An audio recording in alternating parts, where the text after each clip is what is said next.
안녕하세요. 반갑습니다. 지난 한 주간의 특징주를 보면서 다음 주 관심 종목까지 살펴보겠습니다. 코스피 차트를 잠깐 보면요. 주봉상 한 주간 4% 상승하면서 25년 최고치를 경신했습니다. 이 25년 최고치가 24년도에도 저항으로 작용했었고 23년도에도 저항으로 작용했었던 영역으로 볼 수 있죠. 여러 번 저항받은 자리를 장대 양봉으로 경신했다는 측면에서 의미가 있을 수 있죠. 일봉 차트로 보면요.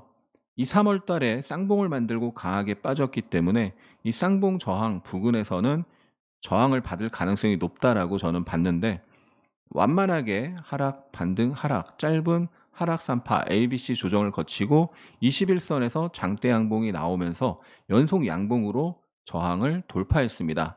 일단 힘있게 돌파했다라고 볼 수가 있는데요.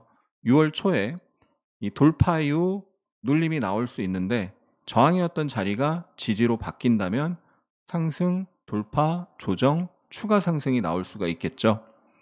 그래서 6월 초에 이 저항이 지지로 바뀌는 저지바가 확인되는지 아니면 깨고 내려가는지 여부를 예단하지 말고 확인을 해야 되겠습니다.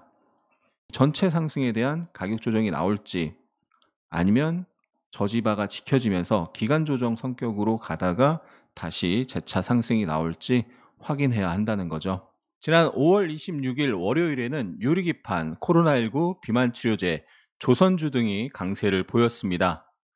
삼성전자가 2028년 유리기판을 도입할 계획을 세웠다는 소식에 PI가 선도주로 26% 급등했었는데요. PI가 2월 달에 유리기판 선도주로 강하게 상승하고 한 번, 두 번, 세 번 조정이 나오면서 강한 상승, 조정이 일단락 되면서 의미 있는 장대 양봉이 나왔습니다. 강한 상승이 나오고 조정에 들어간 상황인데요. 전고점 매물을 소화하는 과정으로 볼 수가 있겠죠. 1차적으로 26일 월요일 종가 부근에서 지지를 확인해야 되겠죠. 분봉으로 보면 이 자리인데요. 금요일 날 이 자리 부근에서 하락이 멈췄는데 이 자리에서 지지 패턴이 나오는지 확인하면서 공략을 노려볼 수 있고 1차 지지 가능한 자리를 이탈하고 내려가면 11선과 21선이 겹쳐 있는 자리가 2차 지지 가능한 자리가 되겠습니다. 강한 상승의 첫 눌림이기 때문에 1차 또는 2차 자리에서 한 번 정도 상승 시도가 나올 가능성이 있겠죠. 26일에 현대임스가 실적 성장 기대감에 26% 급등했었는데요. 강한 상승 이후에 지금 사문봉류 조정이 나왔습니다. 앞에 저항이었던 자리가 지지로 바뀔 가능성이 있겠죠. 밑에 11선이 이렇게 올라오고 있고요. 11선과 저지바, 저항이 지지로 바뀔 가능성이 있는 자리 부근에서 지지를 확인하면서 상승, 조정, 상승을 노려볼 수가 있겠습니다. 5월 27일 화요일에는 조선, 원전, 방산, 제약바이오 등이 상승세를 보였습니다. 원전주의 대표 종목 중에 하나가 두산 에너빌리티인데요. 4월 달에 엄청나게 많이 올랐죠. 지금 많이 올라가서 지난 수요일부터 조정이 나온 상황인데요. 월봉 차트 상으로는 이 의미 있는 저항, 맥점을 박스권 매물 소화로 돌파하면서 상승이 나왔고 추가 상승이 가능한 모습입니다.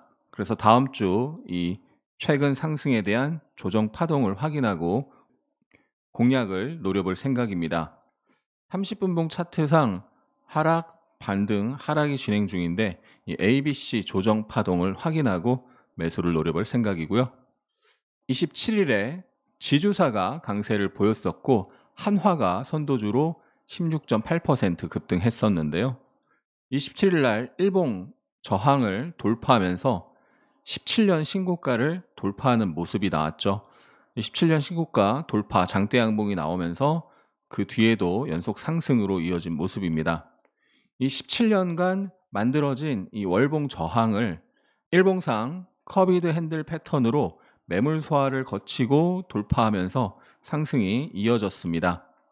이 단기간의 급등에 따른 조정이 다음 주 나온다면 조정 파동을 확인하고 매수를 노려볼 수 있을 것 같고요.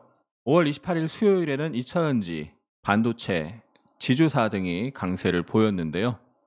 HD 현대가 28일에 장대 양봉에 이어서 29일까지 급등하면서 사상 최고가를 돌파했습니다. 강하게 사상 최고가를 돌파했기 때문에 이 돌파 파동에 대한 조정 파동이 나온다면 최소 한 번은 좋은 매수 기회가 만들어질 것이라고 보고 있습니다. 28일에는 2차 전지가 초강세를 보이면서 자이글과 대보 마그네틱이 상한가를 기록했고 애경케미칼이 25.9% 급등했었는데요. 대보 마그네틱이 수요일날 상한가에 목요일날 쉬었는데 금요일날 다시 한번 장대 양봉을 만들었죠. 특히 금요일에 거래대금이 2천억 이상 터지는 모습이 나왔고 주봉상 바닥권에서 미니박스 돌파가 만들어졌습니다. 이중바닥 형태를 만들면서 돌파했기 때문에 최근 상승에 대한 조정이 나오다가도 한 번 더 올라갈 가능성이 있는데 이 저항받았던 자리를 지켜준다면 한 번 더 상승할 가능성이 매우 높겠죠. 상승, 조정, 상승의 후반부에서 추격 매수는 조심해야 됩니다. 목요일에는 지주사, 증권주, 코로나19 원전주 강세를 보였었고요. 태웅이 기존의 풍력주에서 원전주로 탈바꿈하면서 최근 연속 상승이 나왔는데요. 주봉상 저항에서 부딪히는 모습이 나왔습니다. 많이 올랐고 저항이기 때문에 상승에 대한 조정이 나올 수 있겠죠. 이 돌파 파동에 대한 조정 파동을 확인하고 눌림목 매수를 노려볼 생각입니다. 금요일에는 제약바이오, 통신장비, 신재생에너지, 2차전지, 우주항공 관련주 상승세를 보였는데요. 한국 BNC가 연간 5조 규모의 중국 필러 시장을 뚫었다는 소식에 상한가를 기록했죠. 바닥권 박스를 돌파하는 대량 거래 장대 양봉을 만들었습니다. 지지가 저항으로 바뀌었던 자리를 강하게 돌파했기 때문에 돌파 이후 첫 눌림에서는 단타를 한번 노려볼 수가 있겠죠. LK 삼양이 스페이스X 원앱 통신 서비스 국내 공급 승인 소식에 20% 급등했는데요. 최근 흐름을 보면 바닥권에서 한파동 상승 이후에 조정이 나오고 다시 한번 장대 양봉 하나가 출현한 모습입니다. 거래대금이 늘면서 상승, 조정, 상승을 시작하는 첫 장대 양봉이기 때문에 상승, 조정, 상승의 기본 N자 목표치를 향해서 갈 가능성이 있고 상승 N자 목표치와 저항이 맞물리는 자리가 3,500원 근처가 됩니다. 지난 금요일 5분봉을 보면 강한 상승 이후에 박스권으로 움직였는데 이 박스 하단 부근에서 지지가 나타나면 상승, 조정, 상승으로 올라갈 가능성이 있겠죠. 만약에 그 자리가 깨진다면 일봉상 이 저항이었던 자리 부근에서 지지가 나오는지 확인을 해야 되겠습니다. 차원이 다른 고퀄리티의 주식 아카데미를 실시합니다. 자세한 내용은 고정 댓글을 읽어보세요. 그 5분이 당신의 주식 인생을 완전히 바꿀 수 있습니다.